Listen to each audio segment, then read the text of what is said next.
ಕೊಪ್ಪಳ ಜಿಲ್ಲಾ ಕನ್ನಡ ಸಾಹಿತ್ಯ ಸಮ್ಮೇಳನವನ್ನು ಮನ್ನಾಪುರ ಗ್ರಾಮದಲ್ಲಿ ಹಮ್ಮಿಕೊಳ್ಳುವ ವಿಚಾರವಾಗಿ ಸ್ಥಳೀಯ ಶಾಸಕ ಹಾಗೂ ವಿಧಾನಸಭೆ ವಿರೋಧ ಪಕ್ಷದ ಮುಖ್ಯ ಸಚೇತಕ ದೊಡ್ಡನಗೌಡ ಪಾಟೀಲ್ ಅವರನ್ನು ಕಾಣಲು ಬಂದಿರುವ ಸಂದರ್ಭ. ಸಿರಿಗನ್ನಡಂ ಗೆಲ್ಗೆ, ಸಿರಿಗನ್ನಡಂ ಬಾಳ್ಗೆ, ಕನ್ನಡಕ್ಕಾಗಿ ಕೈ ಎತ್ತು ನಿನ್ನ ಕೈ ಕಲ್ಪ ವೃಕ್ಷವಾಗುತ್ತದೆ ಎಂಬ ರಾಷ್ಟ್ರಕವಿ ಕುವೆಂಪುರವರ ಕವಿವಾಣಿಯನ್ನ ಈ ಒಂದು ಸಂದರ್ಭದಲ್ಲಿ ಸ್ಮರಣೆ ಮಾಡ್ತಾ, ಕುಷ್ಟಗಿ ತಾಲೂಕಾ ಜನಪ್ರಿಯ ಶಾಸಕರು, ವಿಧಾನಸಭೆಯ ವಿರೋಧ ಪಕ್ಷದ ಮುಖ್ಯ ಸಚೇತಕರು, ಹೃದಯವಂತ ಪ್ರಶಸ್ತಿ ಪುರಸ್ಕೃತ ಶಾಸಕರು, ಜನಾನುರಾಗಿ ಶಾಸಕರಾಗಿರ್ತಕ್ಕಂಥ ಸನ್ಮಾನ್ಯ ಶ್ರೀ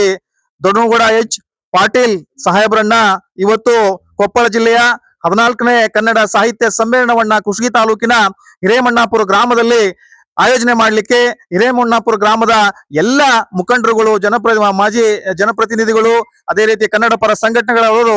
ಒಕ್ಕೊರಲಿಂದ, ಆಸಕ್ತಿಯಿಂದ, ಉತ್ಸಾಹದಿಂದ ಒಂದು ಸಮ್ಮೇಳನವನ್ನು ಮಾಡಿಕೊಳ್ಳಲಿಕ್ಕೆ ಒಪ್ಕೊಂಡಿದ್ದಾರೆ. ಆ ನಿಟ್ಟಿನಲ್ಲಿ ಇವತ್ತು ಸನ್ಮಾನ್ಯ ದೊಡ್ಡನಗೌಡ ಹನುಮಗೌಡ ಪಾಟೀಲ್ ಸಾಹೇಬರನ್ನ ಇವತ್ತು ಹಿರೇಮಣ್ಣಾಪುರ ಗ್ರಾಮದ ವತಿಯಿಂದ, ಮುಖಂಡರ ವತಿಯಿಂದ, ಎಲ್ಲ ಕನ್ನಡ ಪರ ಮನಸ್ಸುಗಳ ವತಿಯಿಂದ ಇವತ್ತು ಕೊಪ್ಪಳ ಜಿಲ್ಲಾ 14ನೇ ಕನ್ನಡ ಸಾಹಿತ್ಯ ಸಮ್ಮೇಳನದ ಸ್ವಾಗತ ಸಮಿತಿಯ ಅಧ್ಯಕ್ಷರನ್ನಾಗಿ ಇವತ್ತು ನೇಮಕ ಮಾಡಿ ತಮ್ಮ ತಾಲೂಕಾ ಕನ್ನಡ ಸಾಹಿತ್ಯ ಪರಿಷತ್ ಕುಷ್ಟಗಿ, ಜಿಲ್ಲಾ ಕನ್ನಡ ಸಾಹಿತ್ಯ ಪರಿಷತ್ ಕೊಪ್ಪಳ ವತಿಯಿಂದ ಹೃತ್ಪೂರ್ವಕವಾಗಿ ಸ್ವಾಗತವನ್ನ ಕೋರ್ಲಿಕ್ಕೆ ಬಂದಿದ್ದೇವೆ. ಆ ನಿಮಿತ್ತ ಮಾನ್ಯರಿಗೆ ಗೌರವ ಸನ್ಮಾನವನ್ನ ನೀಡಿ ನಮ್ಮ ಪದಾಧಿಕಾರಿಗಳು, ಗ್ರಾಮದ ಮುಖಂಡರು, ಎಲ್ಲ ಈ ಕೋಡಿಕರ ಗ್ರಾಮದ ಮುಖಂಡರ ಒಂದು ಸಮ್ಮುಖದಲ್ಲಿ ಆಹ್ವಾನವನ್ನ ಜಿಲ್ಲಾ ಕನ್ನಡ ಸಾಹಿತ್ಯ ಸಮ್ಮೇಳನ ಮಾಡ್ಲಿಕ್ಕೆ ಸಹಕಾರವನ್ನ ಮಾನ್ಯರು, ಕನ್ನಡ ನಾಡು ನುಡಿ ಜಲ ಎಲ್ಲ ಬಗ್ಗೆ ಅತ್ಯಂತ ಕಳಕಳಿಯಿಂದ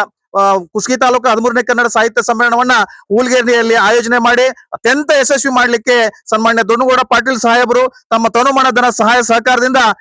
ಒಂದು ಎಲ್ಲ ರೀತಿಯ ಸಹಕಾರವನ್ನ ನೀಡಿ ಯಶಸ್ವಿ ಮಾಡಿದ್ದಾರೆ. ಆ ನಿಟ್ಟಿನಲ್ಲಿ ಹೃತ್ಪೂರ್ವಕ ಅಭಿನಂದನೆಗಳನ್ನು ನಮ್ಮ ಕನ್ನಡ ಸಾಹಿತ್ಯ ಪರಿಷತ್ತು ಯಾವಾಗಲೂ ಅವರಿಗೆ ಧನ್ಯವಾದಗಳನ್ನು ಸಲ್ಲಿಸ್ತಾ ಇರ್ತದೆ ಅಂತಕ್ಕಂಥ ಮಾತನ್ನ ಈ ಸಂದರ್ಭದಲ್ಲಿ ಹೇಳಲಿಕ್ಕೆ ಬಯಸ್ತೇನೆ.